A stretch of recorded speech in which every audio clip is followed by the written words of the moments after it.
सुप्रभात बच्चों आज हम बाल राम कथा का अंतिम अध्याय राम का राज्याभिषेक पढ़ेंगे। बच्चों जैसा कि हमने देखा कि राम और रावण के युद्ध में राम की विजय होती है और रावण को पराजित कर उसका अंत होता है। और लंका विजय करने के बाद राम को वापस अपने अयोध्या लौटना था, लेकिन विभीषण चाहते थे कि राम कुछ दिन रहकर लंका में विश्राम करें, लेकिन राम को जल्द से जल्द अयोध्या पहुंचना था। यहाँ पर देखेंगे आप सभी इस पूरे पाठ को अच्छे से पढ़ेंगे, जिससे कि आपको पूरी जानकारी मिल सके कि किस तरह से राम का राज्याभिषेक हुआ। तो बच्चों यहाँ जैसा कि लिखा है, राम ने लंका नगरी में कदम नहीं रखा था और सीता से मिलने गए कौन? हनुमान 2 बार। अंगद भी गए और लक्ष्मण भी हो आए।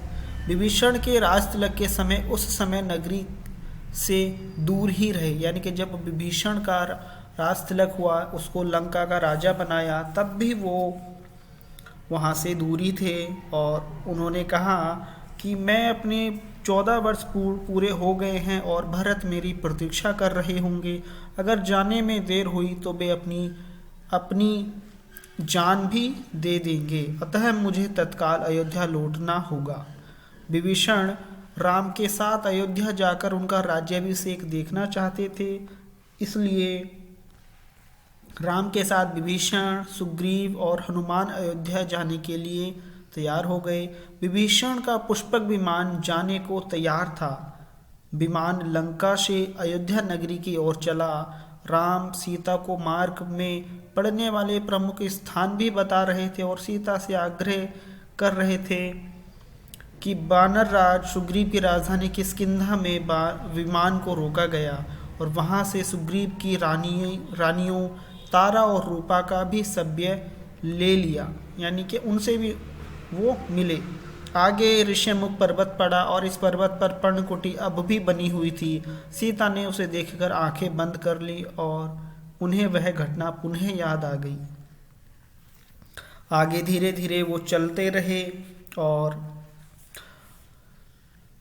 राम ने हनुमान से कहा कि आप अयोध्या जाइए और भरत को मेरे आने का समाचार दीजिए। अगर भरत के चेहरे पर प्रसन्नता के भाव दिखेंगे तो निश्चित रूप से मैं अयोध्या जाऊंगा, और अगर वो उस राजपाट में लोभ लालच उनके मन में आ गया तो मैं फिर अयोध्या नहीं जाऊंगा। हनुमान वायु के वेग से उड़ चले और मार्ग में उन्होंने देखा कि वहां नंदीग्राम पहुंचे और नंदीग्राम में भरत को बताया राम का वनवास पूरा हो गया है और वह प्रयाग पहुंच चुके हैं। मैं उन्हीं की आज्ञा से आपके पास आया हूं। यह सुनकर भरत की प्रसन्नता का ठिकाना ना रहा और उनकी आंखों में खुशी के आंसू आ गए। इस शुभ सूचना को उन तक पहुंचाने के लिए भरत ने हनुमान को धन्यवाद दिया और फिर भरत से विदा लेकर हनुमान राम के पास वापस ऋषि भारद्वाज के आश्रम में आ गए।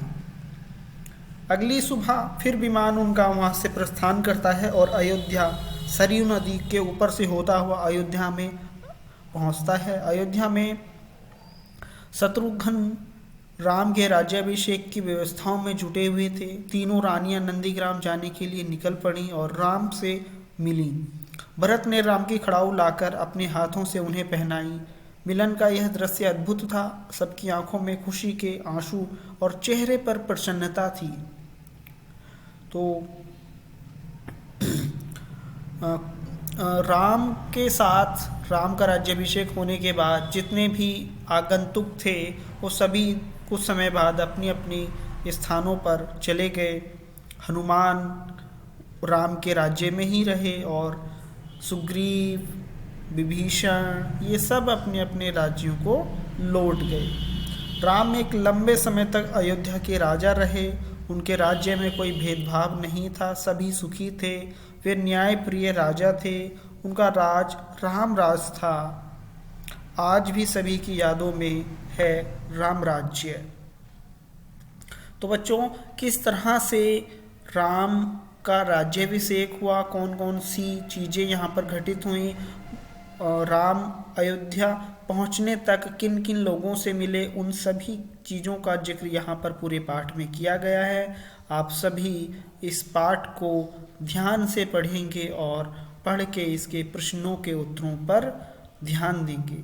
हम इसके प्रश्नों को अगले अध्याय में पढ़ेंगे। तो बच्चों एक छोटा सा प्रश्न है, आप अपने घर में मम्मी पापा से पूछिएगा कि राम के आगमन पर अयोध्या में उनका स्वागत किस तरह से हुआ, किस प्रकार हुआ, पूरे अयोध्या नगर को किस तरह से सजाया गया, और हम दीपावली जो मनाते हैं वो क्यों मनाते हैं।